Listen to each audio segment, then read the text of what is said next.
सरकार आई थी तो कई वादों के साथ आई थी और सबसे बड़ा वादा हेमंत सोरेन की सरकार ने यदि किया था तो वो ये किया था कि सीएनटी और एसपीटी का सख्ती के साथ हम यहाँ पे पालन कराएंगे और सीएनटी का सबसे सख्ती के साथ पालन कराना, एसपीटी का सबसे सख्ती के साथ पालन कराना, ये सरकार की पहली घोषणा थी।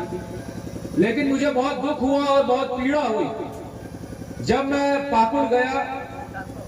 पाकुड़ का एक गांव है जहां पर वहां के आदिवासी समाज ने जमीन अपना घेरने का प्रयास किया।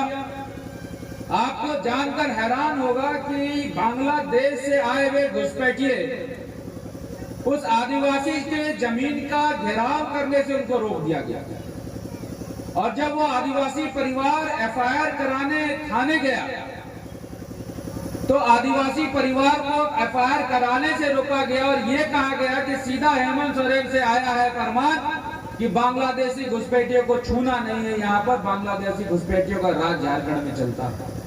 आज कई ऐसे आदिवासी समाज, आदिवासी महिलाएं, माताएं जिनको बांग्लादेशी घुसपैठिए यहाँ पर टारगेट करते हैं, उनके आरक्षण का लाभ लेते हैं, जमीन खरीदते हैं, अपना व्यवसाय शुरू करते हैं और फिर समय आने पे उनको धोखा दे देते हैं। ये स्थिति पाकुड़ साहेबगंज में आम है और मेरे लिए ये चिंता का विषय इसलिए है क्योंकि ये अब स्थिति धीरे धीरे गोड्डा की तरफ भी आ रहा है। यदि आप महागामा देखें तो स्थिति वहां बहुत दयनीय हो गई है। यदि आप गोड्डा देखें तो यहाँ स्थिति धीरे धीरे बेकाबू होते जा रही है। और जो सरकार ये वादे के साथ आई कि हम लोग 1932 का खतियान ले आएंगे, आज वो सरकार 1932 के लोगों को भूल गई है और अपने अगल बगल में इंटू पिंटू को रख रही है बिहार से। जो सरकार सीएनटी एसपीटी का वादा करके आई कि सख्ती से पालन करेंगे, वो सरकार को जब यहाँ पर तुष्टीकरण वोट बैंक की राजनीति दिखती है तो कहीं ना कहीं वो वहां पर एफआईआर करवाने से यहाँ के आदिवासियों को रोक देते हैं। जो सरकार आदिवासी समाज के हक के लिए आई थी कि आदिवासी समाज का हक उनको मिले, आज वो सरकार सबसे ज्यादा यदि किसी जाट समुदाय को ठग रही है वो आदिवासी समाज के लोगों को ठग रही है। अभी सरकार ने मैया योजना शुरू किया और सरकार ने मैया योजना के जरिए वोट खरीदने के लिए 1,000 रुपए हर एक महिला के अकाउंट में देने का काम किया 1 महीने के लिए।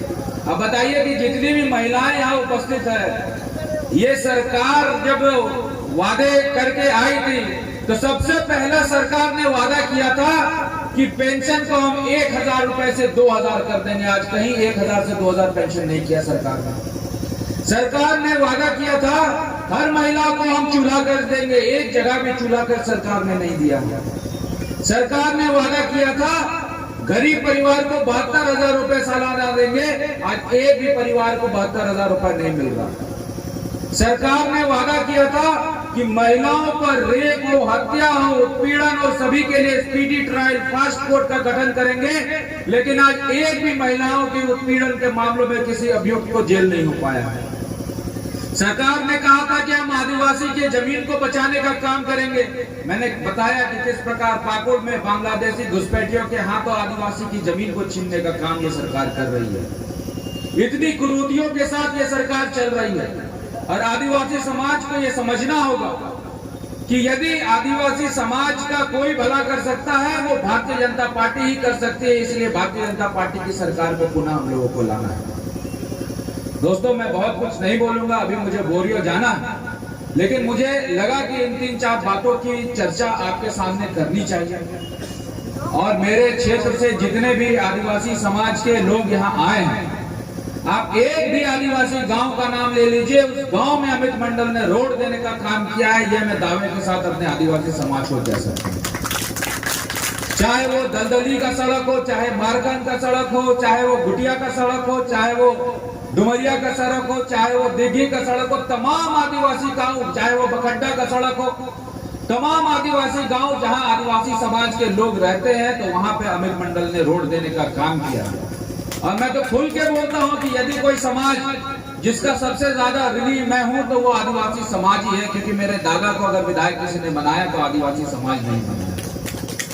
और मैं विधायक बन के आया हूं आपके बीच में, आपके समाज के, आपके दुख, आपके तकलीफ को दूर करने के लिए। और जहां तक मेरे से बन पाएगा गोड्डा विधानसभा में मैं आदिवासी समाज के हितों की रक्षा के लिए लगातार तत्पर तैयार रहूंगा। और सरकार अपनी बनी, भारतीय जनता पार्टी की सरकार बनी, तो मैं दावे के साथ कहता हूं कि आने वाले समय में गोड्डा जिला में सबसे ज्यादा प्राथमिकता यदि किसी समाज को मिलेगी वो आदिवासी समाज को मिलेगी। यह आह्वान मैं आपको करने आया हूं। तमाम बातों को हमारे आदरणीय प्रदेश अध्यक्ष आपके बीच में रखेंगे। मुझे बोरियो संगठन के काम से जाना है, इसीलिए मैं बहुत ज्यादा आपका समय ना लेते हुए तमाम लोगों को, तमाम माताओं को, बहनों को, बड़ों को, बुजुर्ग को नमस्कार करता हूं और जोहार करता हूं। और साथ साथ अपील भी करता हूं, यही हेमंत सोरेन गोड्डा की धरती पे आया था और यही हेमंत सोरेन ने कहा था कि हम लोग 1925 का खतियान ले आएंगे। और यही हेमंत सोरेन ने कहा था कि जो खतियान की बात करेगा वो झारखंड और गोड्डा में राज करेगा। तो गोड्डा विधानसभा के लिए भी एप्लीकेबल होना चाहिए कि बिहार से आदमी आके यहाँ नहीं लड़ेगा, जो लड़ेगा यहाँ का खतियानी लड़ेगा, यहाँ का बेटा लड़ेगा, उसको विधानसभा भेजने का काम हम लोग करेंगे। आप सभी यहाँ पर उपस्थित हुए, सभी को नमस्कार, सभी को जोहार। जो आदिवासी भाइयों के लिए जो दुराचार, जो एक मिटाने का, जो एक आदिवासी जनजाति का जो षड्यंत्र चल रहा है, उसके अपेक्षा में हम लोग आज जन आक्रोश रैली नहीं किया जाए, एक आक्रोश व्यक्त करने के लिए जो यह सभा